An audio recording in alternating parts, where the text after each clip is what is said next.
சிலுவையை பற்றி நம்ம பார்க்கும்போது பொதுவாக ஏசாயா 53:5 அதிகமாக எல்லாரும் நன்கு அறிந்த ஞானி.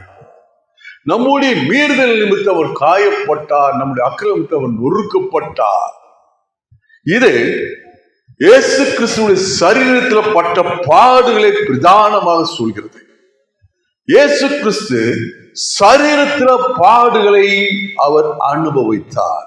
அதே போல என் அருமையான சகோதரனே சகோதரியே, அவர் உள்ளத்துல, அவர் மனதுல பாடுகள், வேதனை. இன்னைக்கு நம்ம மத்தியில என் மகனோ என்னோட அம்மாவோ கை வலிக்குது, கால் வலிக்குது, உடனே டாக்டர்கிட்ட கூட்டி போறோம், கவனிச்சிடணும். ஆனா எத்தனை பேர் இந்த மன வேதனைக்கு முக்கியத்துவம் கொடுக்கிறோம்? மனதுல சோர்வு, கசப்பு, கண்ணீர், படுத்தா தூக்கம் வர மாட்டேங்குது, ஒருத்தரை மனம் விட்டு பேச முடியல, நீ எல்லாம் விட்டுருங்க, நான் ஓரமாக ஒதுங்கி உட்காந்துடுறேன், எனக்குள்ள மன உளைச்சல் இருக்குது. இப்படி எத்தனை பேர் இருக்கும். இதுக்கு என்ன கவனம் கொடுக்கிறோம்? நானும் நீங்களும் கவனம் கொடுக்கல. ஆனா இயேசு கிறிஸ்து என்னுடைய மன வேதனையை சிலுவையில சுமந்து தீர்த்தார். ஏசாயா 53:3 சொல்கிறது, அவர் துக்கம் நிறைந்தவராயிருந்தார். ஆங்கிலத்தில் ரொம்ப அருமையாக மேன் ஆஃப் சாரோஸ், துக்கம் நிறைந்தவர், பாடுகள் அனுபவிக்கிறவராயிருந்தார். எப்படி?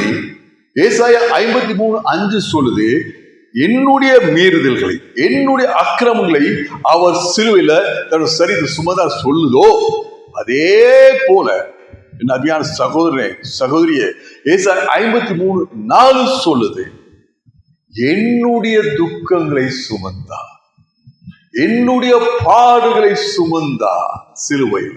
அல்லேலூயா. இன்னைக்கு ஒருவேளை மனசுல ஒரு சோர்வு, மனசுல ஒரு வேதனை, நான் யாரிடம் சொல்லுவேன்? நீங்க ஆண்டவர் சொல்றாரு, உன்னுடைய மன வேதனைய, மன உளைச்சல, உன் உடைந்த உள்ளத்தை நான் காயம் கட்டுவதற்காகவே சிலுவையில் அடிக்கப்பட்டேன். ஹல்லேலூயா. சிலுவையை பற்றி பார்க்கும்போது எல்லாருக்கும் தெரியும், சிலுவையில் 2 காரியங்கள். ஒன்று சரீர வேதனை, வார்த்தையினால விவரிக்க முடியாத ஒரு வேதனை, ஒவ்வொரு அணுவும் துடிக்கும். சிலுவையில் உள்ள ஒரு காரியம் வேதனை, சரீர வேதனை. சிலுவைக்கு அடுத்த சைடு அவமானம், நிந்தை, சாபம், வெட்கக்கேடு சொல்லுவோம்ல, இப்படிப்பட்ட வெட்கக்கேடு வந்துருச்சே, நான் என்ன செய்வேன்? சிலுவை ஒரு அவமானத்தின் சின்னம். இயேசு இந்த அவமானத்தை, இந்த மன வேதனைய, உடைந்த உள்ளத்தை அவர் சிலுவையில அனுபவித்தார். இயேசுடைய பாடுகளை பார்க்கும்போது, இயேசு கிறிஸ்து சிலுவை செல்வதற்கு முன்பாக துவங்கிருச்சு, அவருடைய மனவேதனை துவங்கிருச்சு. உதாரணமாக அவர் பிலாத்துடைய அரண்மனையில் இருக்கார், பிடிச்சு போய் அங்க வச்சிருக்காங்க, கையை கட்டி வச்சிருக்காங்க. அப்ப அவர் அனுபவித்த அவமானத்தை சற்று யோசித்து பார்க்கணும். வேதம் சொல்லுது, மாற்கு 12:16-20 இயேசு அவர் கைகள் கட்டப்பட்டிருக்குது, அவர் மீது ஒரு சிவப்பு அங்கிய போடுறாங்க. இயேசு என்ன சொன்னாரு? நான் ராஜா, என்னுடைய ராஜ்யம் தேவனுடைய ராஜ்யம், தேவனுடைய ராஜ்யம் உங்களுக்குள்ள இருக்குன்னு சொன்னாரு. நீங்க ராஜா தானே, அப்ப ராஜா மாதிரி உங்களுக்கு ட்ரெஸ்ஸை போடுறோம், சிவப்பு அங்கிய போடுறாங்க. ஒரு ராஜாக்கு ஒரு கிரீடம் இருக்கும், உங்களுக்கு ஒரு கிரீடம் கொடுக்கிறோம். என்ன கிரீடம்? முள் கிரீடம். முள்ளால, முள் செடினால் ஒரு கிரீடத்தை உண்டு பண்ணி தலைமையில வைக்கிறாங்க. வேதம் இதே போது சொல்லுது, அவரை சிரசை கோலினால் அடித்தார்கள். ஒரு ராஜாவுக்கு ஒரு செங்கோல் கையில் இருக்கும், செங்கோலை கொடுக்குறாங்க, கொடுத்துட்டு அந்த கோலை புட்டிங்கி தலையில அடிக்கிறாங்க. அவர்களுக்கு சூட்டப்பட்டிருந்த முள்முடி ஒவ்வொரு முள்ளும் கிட்டத்தட்ட 2 இன்ச் இருக்குமா. அப்ப தலை அடிச்சா தலைக்குள்ள அப்படியே அந்த முள்ளு பாயும். அந்த முள்ளு பேரு பீனா கிறிஸ்டி. அவருக்கு முன்பாக முழங்கால் படியிட்டு வணங்கினார்கள். அதாவது அந்த ரோம என்ன பண்ணுவாங்க, தன்னுடைய அதிகாரம் பண்ணும்போது அவர் கையை நீட்டுவாங்க. என்ன பண்றாங்க? அவரை கேவலப்படுத்துறாங்க, அவமானப்படுத்துறாங்க, அவரை நிந்திக்கிறாங்க, நயாண்டி பண்றாங்க சொல்ல. அந்த மாதிரி இயேசு இந்த அவமானத்தை சிலுவையில சுமந்தா. நானும் நீங்களும் இந்த அவமானத்தின் பாதையில் ஒருவேளை கடந்து போகலாம். யோசிக்கணும், என்னுடைய அவமானத்தை, நிந்தைய இயேசு சிலுவையில சுமந்தா. இயேசு சிலுவையில் தொங்கிக் கொண்டிருந்த போது அவர் சுற்றி உள்ள ஜனங்கள் என்ன பண்ணாங்கன்னு சொல்லுது. ஒரு பெரிய ஹைவே இருக்கும், பல தேசத்துக்காரங்க, பல பாஷைக்காரங்க, பல மதக்காரங்க எல்லாம் கடந்து போவாங்க. இயேசு அந்த இடத்த தொங்கிட்டு இருக்காரு, எருசலேம் பட்டணத்துக்கு வெளிப்புறத்துல. வேதம் சொல்லுது, ஜனங்கள் தங்கள் தலைகளை துலுக்கி, எல்லாரும் ரசிக்கிறேன்னு சொன்னீங்களே, நீங்க வாங்க, உங்களை ரசித்துக் கொள்ளுங்க. எல்லாத்தையும் காப்பாற்றுறேன்னு சொல்றீங்களே, உங்களை காப்பாற்றிக் கொள்ளுங்க என்று அவரை பரிகாசம் பண்ணுகிறாங்க. கீழே மத தலைவர்கள் இருக்காங்க. மத தலைவர்கள் சொல்றாங்க, நீங்க தான் யூதருடைய ராஜான்னு சொன்னீங்களே, ராஜாவே இறங்கி வாங்க. அவரை நிந்திக்கிறாங்க. இயேசுவோட சிலுவைக்கு பக்கத்துல 2 பக்கமும் 2 கல்ல இருக்காங்க, அவங்களும் நிந்திக்கிறாங்க. சுற்றிலும் அவர் அவமானம், சுற்றிலும் அவரை நிந்திக்கிற சூழல் அப்படியே இருக்குது. பிரியமானங்களே, இந்த மாதிரி என்னுடைய சூழ்நிலையில எனக்கு மிகுந்த தலை குனிவு இருக்கு, அவமானம் இருக்கு, மன உளைச்சலோடு இருக்கிறேன். உங்க எல்லாருக்கும் ஒரு வார்த்தை, எபிரேயர் 12ஆம் அதிகாரம் 2ஆம் வசனம். அவர் தமக்கு முன் வைத்திருந்த சந்தோஷத்தின் பொருட்டு அவமானத்தை எண்ணாமல் சிலுவையை சகித்து தேவனுடைய சிங்காசனத்தின் வலது பாரசத்தில் வீற்றிருக்கிறார். தனக்கு முன்பாக வைக்கப்பட்டிருந்த சந்தோஷத்தின் பொருட்டு இயேசு சிலுவையில் தொங்கிட்டு இருக்காரு. வேதம் சொல்லுது, தனக்கு முன்பாக வைக்கப்பட்டிருந்த சந்தோஷத்தின் பொருட்டு. என்ன சந்தோஷம்? நானும் நீங்களும் சந்தோஷமா இருக்க போறோம்ன்றது அவருடைய சந்தோஷம். ஹல்லேலூயா, ஹல்லேலூயா. என்னுடைய அவமானம், என்னுடைய மன உளைச்சல், என்னுடைய மன வேதனை நீங்கி நான் ஹல்லேலூயான்னு சொல்றேன்ல, அதான் அவர் பார்த்தார் அன்னைக்கு. ஹல்லேலூயா. சந்தோஷத்தின் பொருட்டு அவமானத்தை எண்ணாமல். ஹல்லேலூயா. இனி அவமானப்படுத்துறியா? அவமானப்படுத்து. என்னுடைய இரத்தத்தால் கழுவப்பட்டவங்களுக்கு இந்த அவமானம் வராது. ஹல்லேலூயா. அவருடைய தலைகளை நான் உயர்த்துற இரட்சகர், சாய்ந்திருக்க தாழ்ந்திருக்க உங்களுடைய தலைகளை உயர்த்துறவர். ஹல்லேலூயா. சிலுவையை சகித்து தேவனுடைய சிங்காசனத்தின் வலது பாரசத்தில் வீற்றிருக்கிறார்.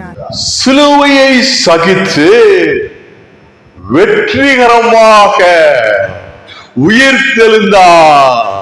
உயிர்த்தெழுந்து இன்றைக்கு தேவனுடைய சிங்காசனத்தின் வலது பாரசத்தில் அமர்ந்திருக்கிறார். ஹல்லேலூயா. உங்களுடைய அவமானத்தின் மீது உங்களுக்கு வெற்றி. ஹல்லேலூயா. உங்க அவமான சூழ்நிலை எல்லாம் மேற்கொள்வீங்க. எப்பெல்லாம் மனசுல இந்த ஒரு பாதிப்பு வருது, எனக்குள்ள ஒரு அவமானத்தை உணர்றேன், வேதனை உணர்றேன். இயேசுக்கு முன்பாக ஒரு சந்தோஷம் இருந்துச்சு. அந்த சந்தோஷம் என்னது? நான் மனவேதனை படுவதில்லை, நான் ஒரு அப்பான்னு கூப்பிடுறது அவருடைய சந்தோஷம். ஹல்லேலூயா. எபிரேயர் 12 சொல்லுது, நம்முடைய விசுவாசத்தை தொடக்கிறவரும் முடிக்கிறவரும் அவரே. இந்த விசுவாச அடிப்படையில தான் நான் சொல்ல முடியும்.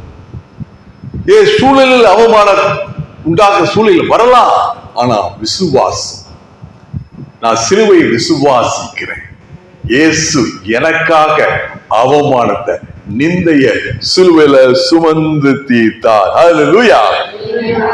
சங்கீதம் 3:3 வாசிங்க. ஆனாலும் கர்த்தாவே, நீர் என் கேடகமும் என் மகிமையும் என் தலையை உயர்த்துகிறவருமாயிருக்கிறீர். நீங்க தான் என்னுடைய மகிமை. கையில ஆட்டி சொல்லுங்க, நீங்க என்னுடைய மகிமை. You are the glory. ஹல்லேலூயா. நான் அவமானத்தில் இருக்கும்போது சொல், அவமானமான சூழ்நிலை வருது, தலைகுனிவான சொல்லுது, மகிமை, கர்த்தரின் மகிமை, கர்த்தரின் மகிமை, என் இரட்சகர் எனக்கு மகிமை. ஹல்லேலூயா. என் தலையை உயர்த்துகிறவர். ஹல்லேலூயா. ரோமர் 10:10 நீதி உண்டாக இருதயத்திலே சுவாசிக்கப்படும், ரட்சிப்புண்டாக வாயினாலே அறிக்கை பண்ணப்படும். அவரை விசுவாசிக்கிறவன் எவனோ அவன் வெட்கப்படுவதில்லை என்று வேதம் சொல்லுகிறது. அவரை விசுவாசிக்கிறவன் எவனோ அவன் வெட்கப்படுவதில்லை என்று வேதம் சொல்லுகிறது. யாரை பற்றி பேசுறது? வேத வாசிக்கும் போது அவன் சொன்னா இவன் சொன்னால ஆண்டவர் என்னை நிப்பாட்டி வச்சிருக்கிறார், உங்களை நிப்பாட்டி வச்சிருக்கிறார். என்னை பலப்படுத்த கிறிஸ்துன்னு சொன்னா நான் பவுல நினைக்கல, சுரேஷ் ஜான்சன் நினைக்கிறேன். ஹல்லேலூயா. நீ உங்களை நினைக்கிறீங்க, உங்களை சொல்றீங்க. நான் அவரை விசுவாசிக்கிறேன், நான் வெட்கப்பட்டு போவதில்லை, நான் அவமானத்துக்குள்ளே வாழ போவது இல்லை, என் தலையை உயர்த்துறவர் என்னுடைய மகிமை. ஹல்லேலூயா. 1 பேதுரு 2:6 சொல்லுது, ஒரு மூலைக்கல் வைக்கப்பட்டிருக்கிறது, விலையேற பெற்ற மூலைக்கல். என்ன மூலைக்கல் அது? யார் அது மூலைக்கல்? இயேசு கிறிஸ்து. இயேசு கிறிஸ்துவை விசுவாசிக்கும் எவனோ அவன் வெட்கப்பட்டு போவதில்லை. என் அருமையான சகோதரனே, உங்க வாழ்க்கையில மூலைக்கல் எது? உங்க இந்த சர்ச்சுக்கு ஒரு மூலைக்கல் இருக்கு, ஃபவுண்டேஷன். அதுலதான் ஸ்ட்ராங்கா இருக்கு சர்ச்சு. ஹல்லேலூயா. உங்களுக்கு ஸ்ட்ரென்த் எங்க இருக்குது? இங்க இருக்கு உங்க பலனே, உங்க மூலைக்கல். உங்க மூலைக்கல் யாரு? இயேசு கிறிஸ்து. உங்க வாழ்க்கையின் அடிப்படை, உங்க வாழ்க்கையின் அஸ்திவாரம் இயேசு கிறிஸ்துவா இருந்தா நீங்கள் வெட்கப்பட்டு போவதில்லை. ஹல்லேலூயா. ஹல்லேலூயா. பலருக்கு ஒரு அழுத்தம், என்னால பேச முடியல சரியா, என்னால சிரிக்க முடியல, என்னால தூங்க முடியல, என்னால சரியா சிந்திக்க முடியல. இத்தனை பேருக்கு இந்த மாதிரி ஒரு நெருக்கம், மன நெருக்கம், உளைச்சல். இயேசு கிறிஸ்து லூக்கா 4:18 சொல்றாரு, ஏன் வந்தேன்னு சொல்றாரு. உலகத்துக்கு நான் ஏன் வந்தேன்னு சொல்றாரு. சொல்லும்போது சொல்றாரு, இருதயம் நொறுங்குண்டவர்களை காயம் கட்ட வந்தே. ஹல்லேலூயா. யார் யார் உள்ளம் உடைந்து இருக்குதோ, காயப்பட்டு இருக்குதோ, சுக்குநூறாய் போயிருக்கோ, நீங்க ஆண்டவர் சொல்றாரு, உன்னுடைய இருதயத்தை நான் குணப்படுத்த வந்தேன். ஹல்லேலூயா. இயேசு கிறிஸ்து அவருடைய பாடுகள் தியானிக்கும் போது கெத்செமனே தோட்டத்துல அவருடைய பாடுகளை, மன வேதனையை யோசிச்சு பார்க்கணும். கெத்செமனே அப்படின்னா என்னது அர்த்தம்? எண்ணெய் செக். இப்ப யாருமே எண்ணெய் செக்கு நேரா பாக்குறது கிடையாது. ஒருவேளை உங்க கிராமத்துல இருக்கலாம், மரத்துல ஒரு பாத்திரமா இருக்கும், அதுக்குள்ள ஒரு கம்பு இருக்கும், அது சுத்தி மாடு சுத்தி வரும், கடலை எள்ளு இதெல்லாம் போட்டு அப்படியே அரைச்சிக்கிட்டே இருப்பாங்க, அரைப்பட்டு கொண்டே இருக்கும். அப்ப எண்ணெய் வெளியே வரும். இதுதான் எண்ணெய் செக்கு. அந்த இடத்துக்கு பேர் என்னது? கெத்செமனே அர்த்தம் எண்ணெய் செக்கு. இந்த எண்ணெய் செக்ல தான் இயேசுடைய உள்ளம், மனது அப்படியே நசுக்கப்பட்டது. இயேசு கிறிஸ்துவுக்கு தெரியும் இந்த இடம், யூதாசுக்கு தெரியும், நான் அதனால அங்க போய் நான் எப்பவும் போல ஜெபிக்க போறேன், அவன் என்னை காட்டி கொடுப்பான். ஏசு சிலுவை கண்டு பயப்படல, ஆனா சிலுவையினுடைய வேதனையை அறிந்திருக்கிறார். சிலுவையில தொங்கும் போது உலகத்தின் பாவமே நீ சுமத்தப்படும். நாம ஒரு குற்றம் செய்யறோம், சின்ன குற்றம், பெரிய குற்றம், குடும்பத்திற்கு எதிராக, அப்பாவுக்கு விரோதமாக, பிள்ளைக்கு விரோதமாக, நண்பனுக்கு விரோதமாக செய்யறோம். செய்யும் போது அது உணவு வரும்போது எப்படிப்பட்ட ஒரு வேதனை இருக்குது. நம்மளை அறியாமலே நமக்கு ஒரே கிருகிரு போடுது. இயேசு கிறிஸ்துக்கு ஒன்னு தப்பு இல்லை, ரெண்டு தப்பு இல்லை, ஒரு பாவம் இல்லை, ரெண்டு பாவம் இல்லை, உலகத்தின் பாவம் மீது சுமர்த்தப்பட போகிறது. எப்பேற்பட்ட ஒரு வேதனை! அத கெத்செமனே தோட்டத்தை உணர்றார். இந்த வேதனை இப்படிப்பட்ட வேதனை சைக்கிளுமே. அதே மாதிரி அவருக்கு தெரியும், பிதாவாய தேவன் சுத்த கண்ணன், நீதி உள்ள நியாயாதிபதி. யார் மீது குற்றம் பாவம் இருக்கோ அவங்கள தேவன் நேசிக்க முடியாது. ஏன் மீது, இயேசு மீது அந்த பாவம் வரும்போது பிதாவுக்கும் இயேசுக்கும் உறவு உடைய போகுது. பிதா என்னை கைவிட போகிறார். அதனால இயேசு சிலுவையில தொங்கும் போது என்ன சொன்னாரு? தேவனே தேவனே ஏன் என்னை கைவிட்டி? ஏன் கைவிட்டாரு? அவர் மீது பாவம் சுமத்தப்படுகிறது. பாவி ஒரு பாவத்தோடு இருக்கும்போது ஆண்டவர் அவருக்கு நன்மை செய்ய முடியாது, அன்பை செலுத்த முடியாது. இயேசுக்கு அந்த உணர்வு வருது. ஐயோ, எனக்கு எங்க அப்பாவுக்குள்ள உறவு துண்டிக்க போதே இந்த மன அழுத்தம். இயேசு கிறிஸ்து எப்பேற்பட்ட மன அழுத்தம்னா, லூக்கா 22ஆம் அதிகாரம் 44ஆம் வசனம் வாசிங்க. அவர் மிகவும் வியாகுலப்பட்டு அதிக ஊக்கத்தோടെ ஜெபம் பண்ணினார். அவருடைய வேர்வை இரத்தத்தின் பெருந்துளிகளாய் தரையிலே விழுந்தது. அவருக்குள்ள அப்படிப்பட்ட ஒரு வேதனை, வியாகுலம். நம்ம சொல்லுவோம், எங்க தலை வலிக்குதுன்னா இங்க காய்ப்போம், டாக்டர் போய் ஐயா இங்க வலிக்குதுல்லுவோம். இது வலி இல்லை, வியாகுலம். வார்த்தையினால விவரிக்க முடியாத ஒரு துடிப்பு. இந்த துடிப்புனால அவர் முழு சரீரமும் பாதிக்கப்படுது. மனச வேதனை சரீரத்தை பாதிக்குது. சரீரத்தை பாதித்த போது அவருடைய ரத்தமெல்லாம் வெளியே போகுது. வேர்வையோடு சேர்ந்து வேர்வையும் ரத்தமாக தரையில விழுகுது. பாருங்க, எப்பேற்பட்ட மன உளைச்சல். இந்த உளைச்சலை இயேசு சிலுவையில் சந்தித்தார். மத்தேயு 26ஆம் அதிகாரம் 39ஆம் வசனம். சற்று அப்புறம் போய் முகங்குப்புற விழுந்து, என் பிதாவே, இந்த பாத்திரம் என்னை விட்டு நீங்க கூடுமானால் நீங்கும்படி செய்யும். ஆகிலும் என் சித்தத்தின்படி அல்ல, உம்முடைய சித்தத்தின்படியே ஆக கடவது என்று ஜெபம் பண்ணினார். முகம் குப்புற விழுந்து. நம்ம நிறைய நேரம் போட்டோல பார்த்திருக்கோம் இல்லையா? கெத்செமனே தோட்டத்துல போட்டோ இருக்கும். ஒரு சின்ன இந்த ஸ்டூல் சைஸ்க்கு ஒரு பாறை இருக்கும். அந்த பாறைக்கு முன்னாடி முழங்கால் பிடிக்கிட்டு இப்படி ஜெபிக்கிற மாதிரி ஒரு படம் இருக்கும். வேதம் சொல்லுது, அப்படி ஜெபிக்க துவங்கி இருப்பாரு.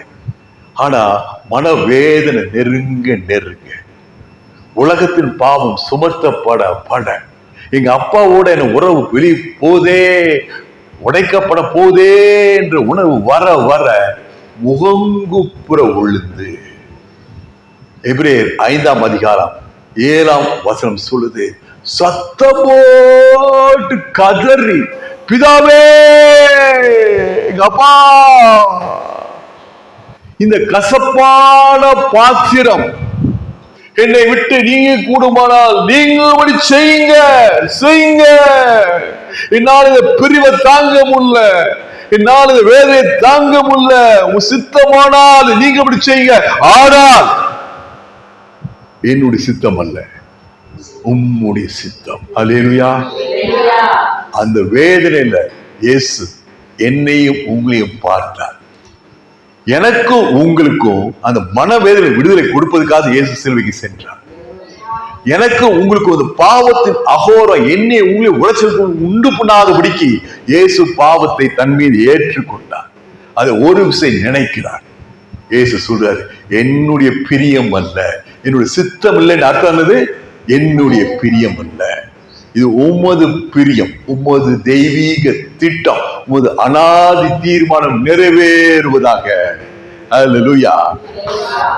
எபிரேயர் 13ஆம் அதிகாரம் 5-6 வசனங்கள்.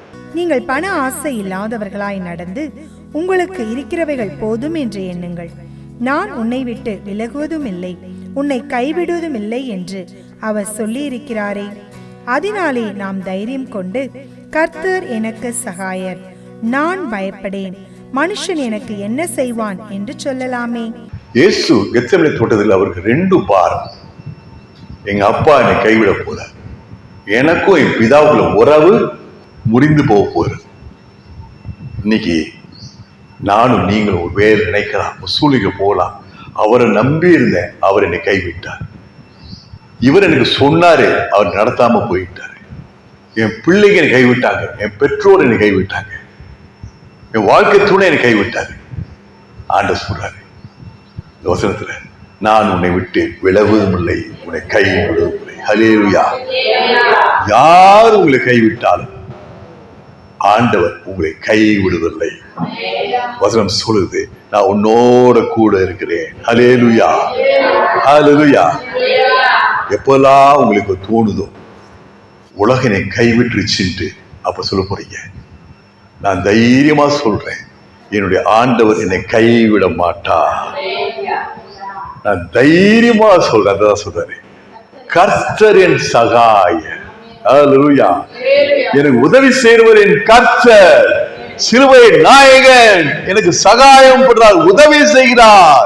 மனுஷன், உலகம், சூழ்நிலை எனக்கு என்ன செய்யும்? ஆமென். ஹல்லேலூயா. எபிரேயர் 4ஆம் அதிகாரம் 15-16 வசனங்கள் சொல்கின்றன. ஆதலால் தைரியமாக கிருபையின் சிம்மாசனத்துக்கு வாங்க. ஹல்லேலூயா. எப்படி வரணும்? நீங்க தைரியமாக, ஒரு நிச்சயத்தோட, ஒரு நிச்சயத்தோட. உங்களுக்கு ஒண்ணு வேணும், அவர்கிட்ட போய் கேட்கும் போது தயக்கத்தோட போறீங்களா? அது உலகம், அது உலகம். இன்னைக்கு நானும் நீங்களும் கிருபையின் சிம்மாசனத்துக்கு போகலாம். கிருபையின் சிம்மாசனம். ஐயா, அப்பா எனக்கு கிருபை வேணுமப்பா, என்னுடைய தகுதி இல்லப்பா, என்னுடைய திறமை இல்லப்பா, கிருபை வேணும். இந்த கிருபைய கேட்டு போகும்போது எப்படி போறோமா? எப்படி போறோமா? கையில தட்டி சொல்லுங்க. Glory to God. மனவேதனை வரும்போது சொல்ல போறீங்க, மனவேதனை தாங்க முடியல, தூக்கம் வர மாட்டேன்னுது, படுத்துக்கிட்டு கிருபை சிம்மாசனத்தை நோக்கி பாருங்க. எப்படி நோக்கி பார்ப்பீங்க? நிச்சயத்தோட. அதான் தைரியம். தைரியம் என்னது? மீசை வச்சு முறுக்கிட்டு போற தைரியம் இல்ல, நிச்சயத்தோட. நான் போறேன், கேட்கிறேன், பெற்றுக்கொள்வேன். நான் காலில் எதிர்க்கும் போது விடுதலை. ஹல்லேலூயா. அழுகையோட படுக்கைக்கு போறேன், கால் எந்திரிக்கும் போது சிரித்த முகத்தோடு எந்திரிப்பேன். ஹல்லேலூயா.